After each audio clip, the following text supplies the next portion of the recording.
And welcome back, everybody, to Captain Lou's Championship Years in Sports History as we now turn our focus to the year 1997. And we thought it'd be great to spotlight the Detroit Red Wings and look at their run to their first Stanley Cup championship since 1955. And we thought we would bring in the author of the book, The Russian Five. And he was a longtime reporter for the Detroit Free Press. And Keith Gave joining us. Keith, thanks for taking time out to be with us. How are you? I'm well, thanks, Lou, and thanks for the invitation. It's always fun to talk about those years, I'm telling you. Yeah, it was a lot of fun back then. It really sparked a lot of excitement in the Detroit area for a lot of long-suffering Red Wing fans like myself. Well, there was a lot of pent-up anticipation for sure. Some serious disappointment in the years leading up to that 97 championship.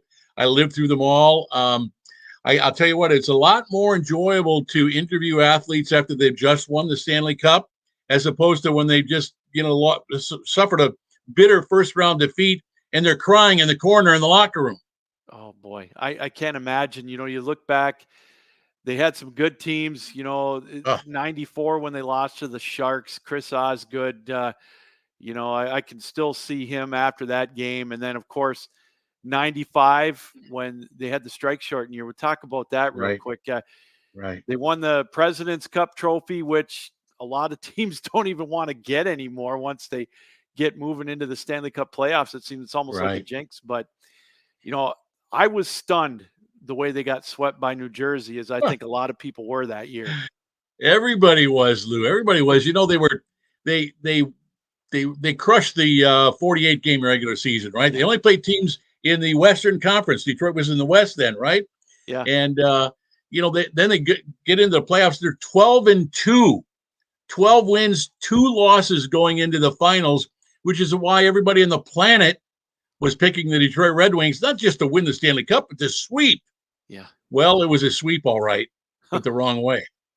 Yeah, there was maybe a little-known goaltender in the Detroit area. We didn't know a whole lot about him back then by the name of Martin Brodeur. And he wasn't little known after that series. Boy, he made Detroit look pretty tame in that series, didn't he? Well, he was awfully good, no question about it. But I'll tell you what I saw in that series was kind of the blueprint for what we saw of the Detroit Red Wings a couple of years later. You look at that Jersey team, the defense that they had: Scott Stevens, Ken Danico, defensive defenseman, Scott Niedermayer, and Brian Rafalski. I mean, 4 legit number 1 defensemen, and 3 of them are probably 2 of them are in the Hall of Fame, and the other 2 should be considered.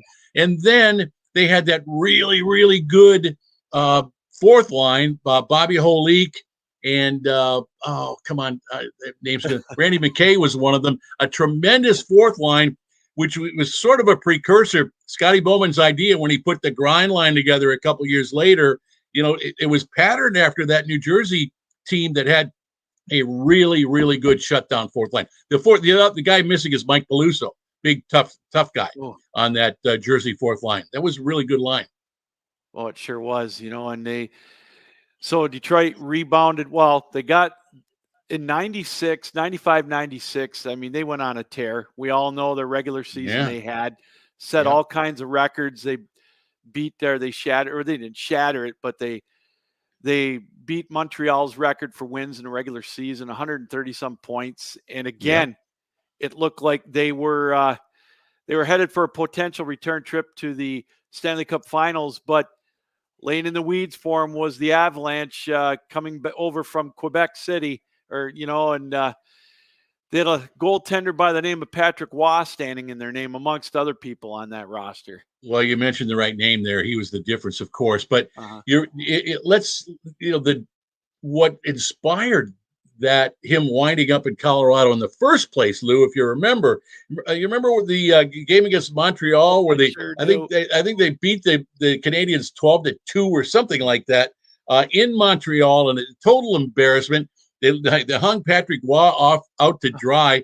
He got in an argument with his coach when he finally was called in after 9 or 10 goals, and basically told the general manager first, and then the coach, "I'll never play for you again. I'm out of here." And they traded him to Colorado, And as soon as as soon as that deal was made, Scotty Bowman calls up his assistant coaches and says, "This is not good for us." Well, And it turned out not to be. you talk about that game, and I can always remember. I think Martin Trombley was the coach back then, Yeah. and Yeah. he made it no secret that he disliked Scotty Bowman a ton. And Yep. I every time I remember that, I remember him saying that, and I laugh every time I see it.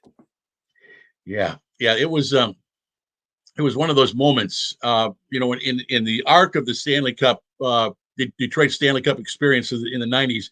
That game stands out as maybe a big reason why the Wings don't have another Stanley Cup to their war Yeah, chest. and so he goes to Colorado, and it just I thought Detroit was going to cruise into that series. Again, you heard a little bit about him, guys like Joe Sakic and whatnot, Keith, but boy, they ran into a buzzsaw. And of course, we all know what happened, to Draper and all of that with Lemieux. And, Mm-hmm. Mm-hmm. Obviously it served as a little motivation, but boy, oh boy, the way they steamrolled through that regular season, it just, again, was a shocker. And what you said at the top of the interview here, Keith, I couldn't have envied you at all trying to talk to those players after losing that series. Well, yeah, that was a tough one, I'll tell you, because they weren't planning a Stanley Cup parade by any means. They knew that they were going to have their work cut out for them in Colorado. They thought they'd be able to compete a little bit better against them. Listen, that Colorado team was a very, very, very good team. Detroit and Colorado those years mirrored one another just about. Mhm. And the other team out west that mirrored those two teams was Dallas. Yeah. Those three teams were dominant out west. Detroit won 97, 98. Dallas won in 99. And Colorado's got a couple of Stanley Cups in there too. And the only real dominant team in the East was New Jersey. And they won a couple of cups in those years as well, that stretch of time from 95 on. But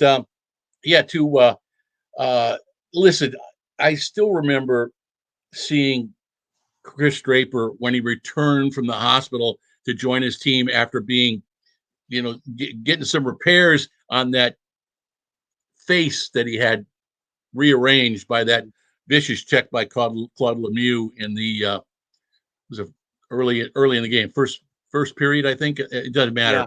Yeah. But he went down badly, and it shook the team up, shook the whole Red Wings team up to see their teammate take some abuse like that. And listen, Chris Osgood, Chris Draper has one of the most beautiful smiles in the history of the NHL. He's just always happy-go-lucky guy, always smiling, always in a good mood. And to see his face get rearranged like that, just shattered. The guy had his jaw wired for 6 weeks, taking every meal out of his straw, for God's sakes. That was motivation for what followed, of course, in 96, 97. But I still remember Dino Ciccarelli talking to us afterwards saying, "I can't believe I shook his bleeping hand,"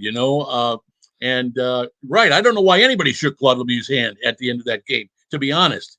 And I'll tell you what, to this day, we haven't gotten there yet, but what happened between him and Darren McCarty in, the following spring, that set up the 97 Stanley Cup championship, the brawl at Joe Louis Arena. Mm-hmm. To see Darren McCarty and Claude Lemieux getting together for these public whatever money raising events, it kind of makes me sick to see those two guys together. And I know that it does a lot of Darren McCarty's teammates. They don't like it either, to be honest with you. Wow. I tend to agree with you. I'm shocked that they did it. I've had a chance to meet and talk to Darren McCarty a couple of times. And I'm surprised that he does it, but obviously like you said, they do it for the reasons they do it. But it kind of reminds me now of how some of the pro athletes are in other sports. They're all friends now. Oh yeah. Well, you're right. They're all union brothers for one thing. There's a lot less hate in all the games, but to see the one league that was able to sustain that hate a little bit, especially come playoff time, was the NHL. Yeah. but it's waning. You don't see much of that stuff anymore at all. And frankly, I think it makes for much less interesting game. Boy, I can't argue with you there, Keith. And it's you talk about Cicerelli shaking his hand. I mean, that has got to be, I love the tradition. I love it. But that has I got do to be too. one of the toughest things to do after you beat the crap out of each other for Yeah, 5, 6, yeah. 7 games. They're hating on each other right now. And so I will give players credit for doing that, but they only do it because they have to. Pretty much, pretty much. There are some special moments in that handshake line for sure. Former teammates coming together and so on. It's one of the great traditions. I hope it never ends. Yeah. But I'd just like to see a little bit more truculence in the game these days, as Brian Burke would say, right? Exactly. I love it. Well, Keith, so Colorado went on to just, in my opinion, annihilate Florida in that finals. I mean, I know, 4-game sweep. Yeah. yeah, I know they won the final game in triple overtime, but even if they would have lost that game, I think they would have won it in a gentleman's sweep in 5 games, easy. Of course. Yeah, I think so too. Yes, yes. And it's really it really would have been cool if Detroit could have won and advanced to play Florida in the finals, because Florida was being run by Brian Murray and Doug McClain, who'd left Detroit. When Mike Ilitch fired Brian Murray and Doug McClain went along with him, they wound up in Florida, built a pretty good team down there, and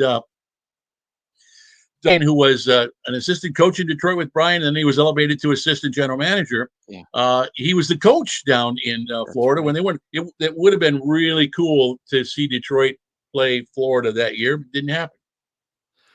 Well, after the season, going into 97 or 96, 97, Keith, how much pressure was on Scotty Bowman going into that year? I think there was a fair amount. He was convinced that his team wasn't ready yet, wasn't built yet for what they had to do. And it was pretty clear in that series against Colorado that they had to be better. They had to get better. And, Scotty pushed really hard to make that trade for Brendan Shanahan, which a lot of people think was the last piece of the puzzle. And I've said that myself, but when I think about it, he was an important piece of the puzzle to be sure. But he made a couple of more trades. He picked up Hall of Fame defenseman Larry Murphy, who was being booed off the ice every shift in Toronto, came to Detroit, and continued his Hall of Fame career. And then he made another trade, a really good young centerman that I liked a lot, Greg Johnson. He traded him away for Thomas Sandstrom. It's good. You got bigger and stronger on the wing there, and so on, and finally had a team that could win a Stanley Cup. And my God, by then, not only did you have a whole bunch of Hall of Famers, the Russian Five, and Yzerman, Shanahan, Lidstrom, and so on, Thomas Holmstrom, but you had the grind line, which played a huge role in that season and several more seasons to come. What when they made that trade with Shanahan, they got rid of Coffey and Keith Primo. What was the reaction in the locker room when they made that trade? Loved it. The players loved it because they had a Hall of Fame winger in Brendan Shanahan. Okay. Keith Primo was a serviceable number 3 center, I guess. Okay. And he was still young in his career, still developing, really. And he went on to have a very, very good career. He was captain of the Philadelphia Flyers for some time. Mm-hmm. And Paul Coffey was near the end of his career. He was traded to Hartford in that deal, and Hartford traded him at the deadline to Philadelphia, and he played against Detroit in the Stanley Cup Finals. That's right. And he didn't play very well, actually, but the players were thrilled to get a big, tough, strong, premier power forward in the NHL that Brendan Shanahan was at age 27 when they brought him in. Yeah. They traded Cicerelli in the off season before that, if I'm not mistaken, for a draft pick, correct? Yes. Well, Scotty had a way of shedding players who had loose lips. The all my great sources in that dressing room he traded away. Ray Shepard for Igor Larionov. Sean Burr, I love Sean. I miss him to this day. And of course, we were just talking about Cicerelli. Yeah. They all talked a fair amount. The one guy who said what he wanted to say all the time, and Scotty couldn't do anything about it. One of my best sources in that room was Mike Vernon, the goaltender. Mike said whatever was on his mind, and Scotty had to deal with it because that was a goaltender who's going to win him a Stanley Cup. Boy, I want to go back to what you said about getting Larry Murphy. I can remember when they got him at the deadline, and I had a couple of buddies of mine that were diehard Maple Leafs fans back then, and they couldn't believe that they traded him to Detroit for a song. Right. And what a huge pickup. Boy, oh boy, I agree with you. That I think was the final missing piece right there. Well, it was. Now, here's the thing. We just talked about New Jersey and the defense that they had, right? I mean, Yeah. Two Hall of Famers and two guys who, have pretty darn good credentials. You look at Detroit's defense now with Larry Murphy added. You got Nick Lidstrom and Larry Murphy, two Hall of Famers, right? Yeah. You got Slava Tisov, Hall of Famer. Vladimir Konstantinov, who would have been in the Hall of Fame had he finished his career. Would be in the Hall of Fame. 4 guys in the Hall of Fame on defense. That's how you win Stanley Cups. Oh, absolutely. And, what did they ended up with 8 Hall of Famers on that roster, correct? I think that's about right. And a few years later, they had even more. Yeah. In 2002, that team was loaded as well. That's when you can just write a check and get a player, right? You can't do that so much anymore. No, that's funny. I just want to touch on that real quick. We talk about how, they had Sergei Fedorov and, the accolades and the comparisons that he got, that he was right up there with Mario Lemieux and Wayne Gretzky, and I remember he turned down in 2003, I think it was $50 million over 5 years. And that's correct. I mean, that's big money right now, 20 years later. I couldn't believe it. That's correct. And that's why you'll never see his name, his jersey in the rafters at Little Caesars Arena because of that. And keep in mind, that was the second time that he signed with somebody else. Yeah. Or that he left the team. In 1998, right after the Olympics, he signed a contract with CompuWare, with not CompuWare owner Pete Carmanos, who owned Carolina at the time. $38 million for 5 years. And but most of it was front loaded in bonuses. Yeah, it was really $2 million a year for 5 years and $28 million in bonuses, which had to be paid if the Detroit Red Wings won the Stanley Cup again. They would owe Sergei Fedorov $28 million. Wow, $28 million in a matter of about 5 months. Marian Ilitch was so angry that I mean. Like she said, they had 5 days to match. They had 5 days to match that deal, and they said, "Well, what are we going to do? Let them go. We'll take the draft picks or whatever. We're not paying that kind of money. We might be well off, but it's all on paper. We don't have $28 million sitting in the bank that we just write them a check, right? Marian took Jimmy D along with them. Jim Devellano, the general manager at the time, senior vice president." And basically said, went to the top of Comerica Bank to see the president of the bank, and Marian laid it out for him. Said, we need $28 million in a very short time. If we win the Stanley Cup, we're going to owe this guy this much money. And the banker says, no problem. Whatever you need, we'll take care of it. Don't worry about it. And she basically said, amortize it over 5 years. If we win the Stanley Cup, we're gonna pay it off early, which they did. But here's the thing: when you win a Stanley Cup in those years, you win a Stanley Cup, owners can expect to make $22, $24, $25 million, right? That's their profit when you have all those people in the stands for a whole bunch, 4 rounds of playoff hockey, right? Yeah. The Wings Mike and Marian Ilitch didn't make a dime that spring when they won that Stanley Cup because they had to pay Sergei Fedorov all that money.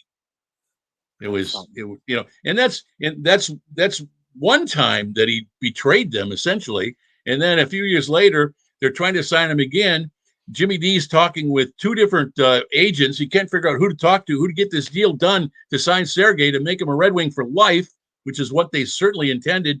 Mike Ilitch got frustrated and said, "We're going to have a meeting. Jimmy D, Ken Holland, bring in Sergei. The four of us are going to talk this over." So they got Sergei in that meeting, the four of them, and Mike said, "Sergei, we're to make this easy.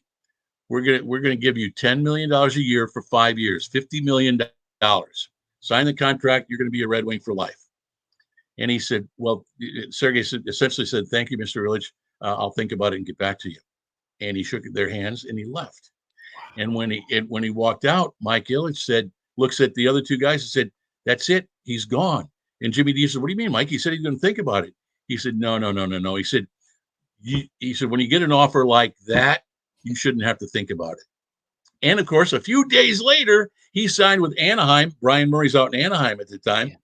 4 years, $40 million to leave Detroit and go play in Anaheim. He left $10 million on the table to leave Detroit.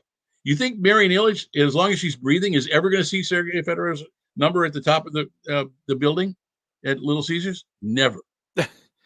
Never. And I can't blame her. No, I can't 100%. blame her. 100%. Unbelievable.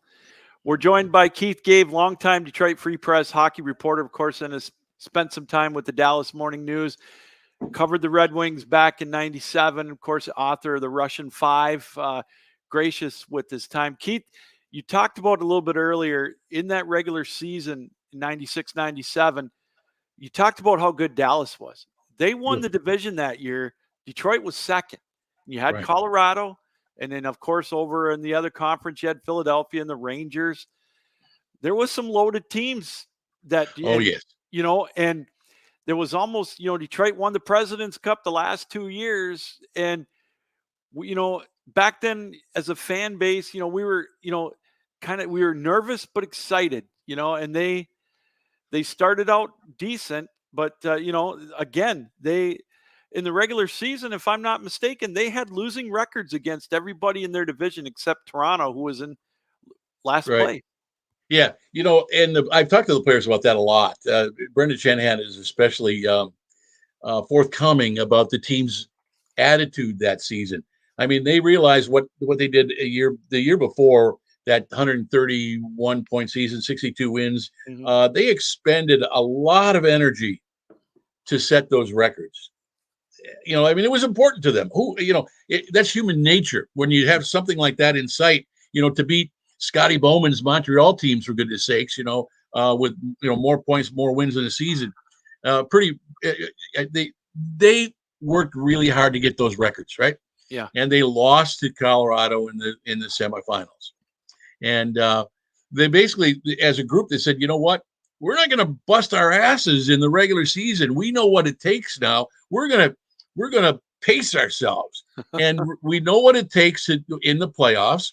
We're gonna get to the playoffs and have a little bit of energy left to play 4 rounds of playoff hockey," which is what they did. I mean, if you look at the way they finished the season, I don't know off the top of my head, they lost 5 of the last 7 games or something like that. They didn't finish very well at all. But when teams are often accused of flipping a switch, you can flip the switch or not. There's a debate about whether that can happen or not. Well, the Red Wings in those days could do that. They were that good, and they knew it. Come playoff time, okay, new season, clean slate, let's go. And they did. And it was what they did in the Stanley Cup Finals that season, that spring, and to get to Philadelphia, that big, scary Legion of Doom line, and that team, everybody's picking, Philadelphia to do the same thing that New Jersey did 2 years earlier, and didn't quite work out for them, did it? Was that the series, Keith, or was it Carolina that Shanahan said they skated by him in the opening game and they knew that they had him beat right from the get-go? That was Philadelphia. Okay, Yeah, they that's what were I thought. harder. They were heavier, harder, Yeah. faster. I mean, you look at the opening shift of that first game in Philadelphia. Who does Scotty have on the ice taking the opening faceoff? Who's it? You got world class centermen like Steve Eisenman and Sergei Fedorov, Igor Larionov, right? Who's taking the opening faceoff? Chris Draper against Eric Lindros with Darren McCarty and Kirk Maltby, the grind line against the Legion of Doom, and they outplayed them. They out hit them. They outskated them, and they scored an early goal, and the rest was history. I mean, Philadelphia had no idea what hit them. No. They were out of it from the middle of the first period onward. They were done. You could see it. Oh, I can remember that line always sticks with me. What Shanahan said, they were skating around in the opening warmups, and he said they were looking at the Red Wings, and they had a look of fear in their eyes. And I mean, it's easy to say now, but it's kind of ironic. Then, of course, they swept them. Yeah, yeah. It was a really fun series to cover, and a very, very fun night on June 7th, 1997, when they finally won that their first Stanley Cup. There, it was quite a time. Well, I bet it was. Going back to that playoff run, though, I can remember them playing. Have you ever witnessed a tougher sweep than Detroit had when they played Anaheim? I think 3 of the Anaheim 4 games were in overtime, triple and double. single, double, and triple overtime. Yeah, I felt I couldn't help but feel bad for Anaheim. You got this young upstart expansion team. They played their guts out, and they had not. It looks like a sweep. It was a sweep, but it was about a 6-game sweep when you add up all the periods. For God's sakes, quite impressive the fight that Anaheim put up in that series. Yeah, and then of course they get the rematch in the playoffs with the Avalanche, and what was it? Shanahan broke the tie to get them going in game 1, and boy, that you talk about retribution. What a great series that was. Well, it sure was. It sure was. And now we have to kind of rewind to March 26, 1997, Yes. the brawl there where they had to settle a score, Mm-hmm. and they did settle a score. And when the Detroit Free Press, my former editor, Gene Myers, called me to help them put together a book about the final season at Joe Louis Arena. They put together one of those great Free Press books that they did. And he said, we're putting a list of the biggest sporting events ever at Joe Louis. And he said, obviously, winning this first Stanley Cup on June 7th, 1997 was the biggest sporting event, and I said, I'm not so sure of that, Gene. And he said, what are you talking about? I said, I'm not so sure that if they don't, as Shanahan and many others have said all the time, if they don't find a way to beat Colorado in that game, the 4th time they played them, the last time, you're not just winning the fights. Winning the fights is one thing. You got to prove to yourself that you can beat that team. And as Shanahan said, if we would have lost that game and they were down 5-3 late in the 3rd period, if you recall, of that game on March 26th, and came back to win it, and who scores the game-winning overtime goal but Darren McCarty? Yeah, which is crazy. In my second book, I hope you don't mind my mentioning that I wrote kind of a sequel to the Russian Five called Vlad the Impaler. Yeah, and it's just basically a bunch of good stuff that I had left over that I couldn't get in the Russian Five book, and a whole bunch of stories about Vladdy. And Vladdy's on the cover with the Stanley Cup, and I'm donating a huge portion of the proceeds to Vladdy's Special Needs Trust. Mm-hmm. But in that, I did a little extra reporting for one chapter in that book. I called the referee, only one referee in that game. Remember, we weren't had a 2-referee system. I called Paul Dvorsky, and I got him. I think I tried him several times, and he finally called me back on a Sunday evening. I think he might have had a couple of pops, and we're talking about that game. And I said, I want you to. I said, Devo, I want you to just answer one question for me, please. It's driving a lot of people in Detroit crazy.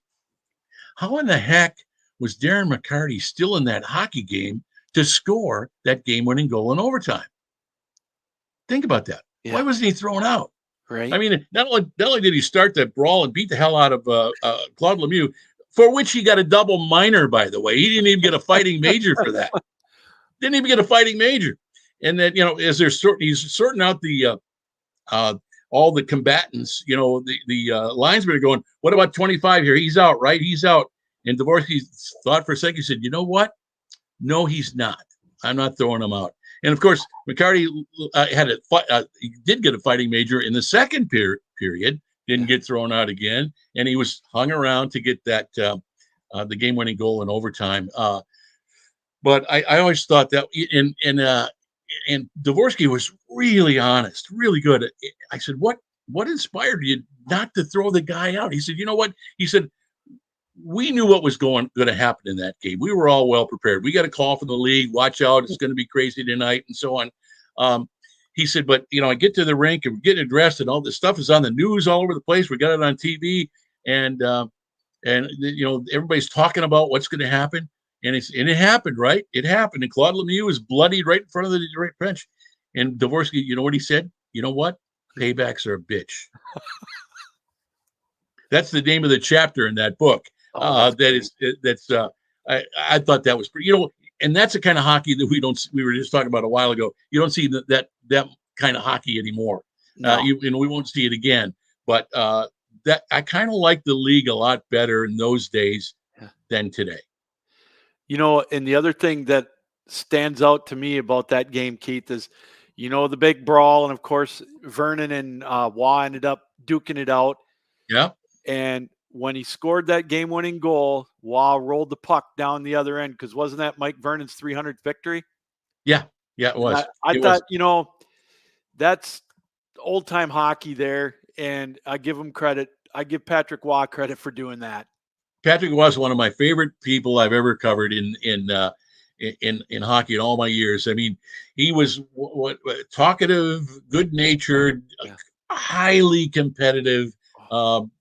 French Canadian hockey player, right? And he was a fun guy to be around, a fun guy to cover. I covered him my rookie season of 85-86, covering the NHL, covering the Red Wings, was his rookie season for the Montreal Canadiens, and he won the Stanley Cup for them, right? As a 19-year-old kid. I was so lucky to see the Stanley Cup being raised at the Montreal Forum at the end of my first year covering the NHL, and Patrick Waugh was the guy. But, back to my point about that March 26th game, if the Red Wings don't win that game, June 7th, 1997, probably doesn't happen. And the players will tell you that. Yeah. They had to prove to themselves that they could compete with Colorado. And, come 98, they play them again in the Western Conference Finals, and it was a different ball game, wasn't it? Yeah. Totally different. 100% agree.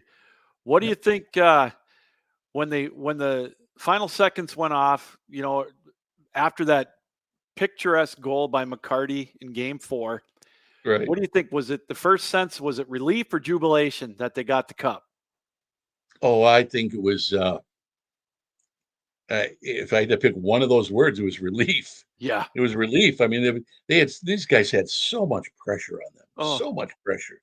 I'm not sure another coach could have delivered that other than Scotty Bowman. I'm forever grateful to Scotty. He and I had our ups and downs. Our shouting matches and so on. That's all over with. I had lunch with him a few months ago in Florida, and we had a very nice, a nice conversation. But I'm really forever grateful to Scotty Bowman because he gave me a championship team to cover. Yeah, in Detroit, my hometown. I know how important winning that Stanley Cup was to the sporting community, the hockey community, especially.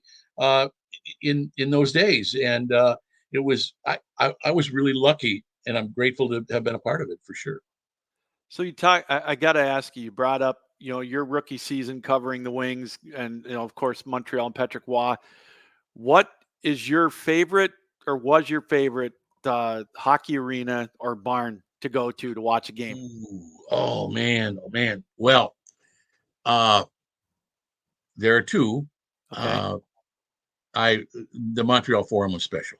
Yeah. It was like people says like religion and feel like you're at one of the cathedrals of hockey. It was really, really amazing. And I also adored Chicago Stadium Mhm. because it reminded me of Olympia Stadium in Detroit, built by the same people and much the same. And the crowd, from the moment they started singing the national anthem, uh, was great.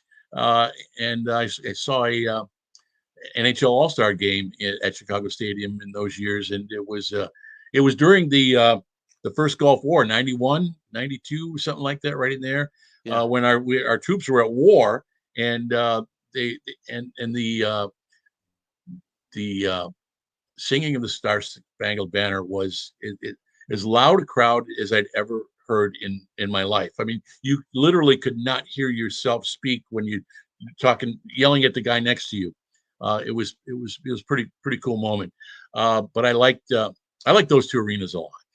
Uh, Old Chicago Stadium, there's nothing like it. That's Nope. actually was the first place that I went to see a hockey game. Being I was raised up in the Upper Peninsula, so we didn't get the opportunity to go to Detroit much. Hmm. And so I went there. That was my first, and that's a beautiful rink. I have to ask you this: how close was Steve Eiserman to getting traded to Ottawa?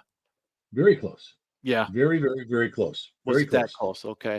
If you ask Scotty Bowman about it today, you're going to get a lot of revisionist history. But they were really, really close for Alexei Yashin, Yep. this young center iceman in Ottawa at the times. Scotty likes his Russian players, but he had eyes for Yashin in a package for Steve Eiserman.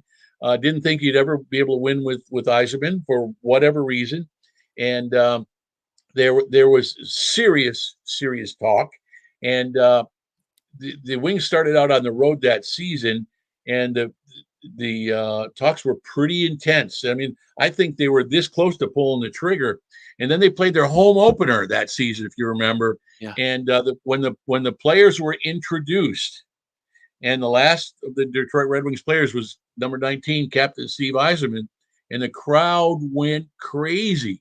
The longest ovation that I can recall at Joe Louis Arena after when Gordie Howe was introduced at the All Star game, shortly after Joe Louis Arena opened up back in 19. When did it open up? Was it 1980? 1979. 79. Okay. Yeah, 79.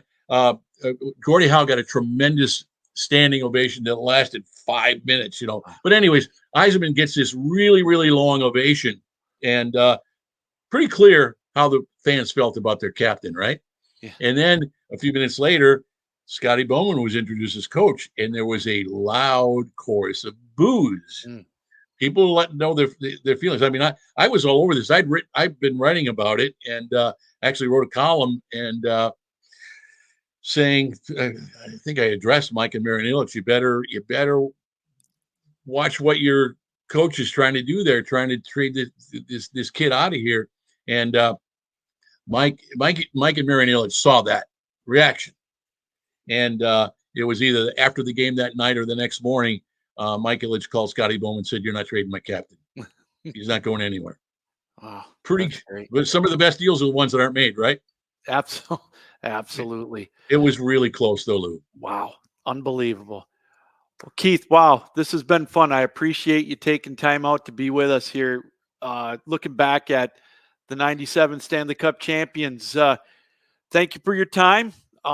It's been fun. And as you and I talked earlier, I'd love to get you back on to talk about that rivalry with USA Hockey and the Canadian with the women. I would love to have you on back to talk about that. Best rivalry in hockey, and I look forward to doing that one day with All you, Lou. right. Thank Thank you. you. Take care.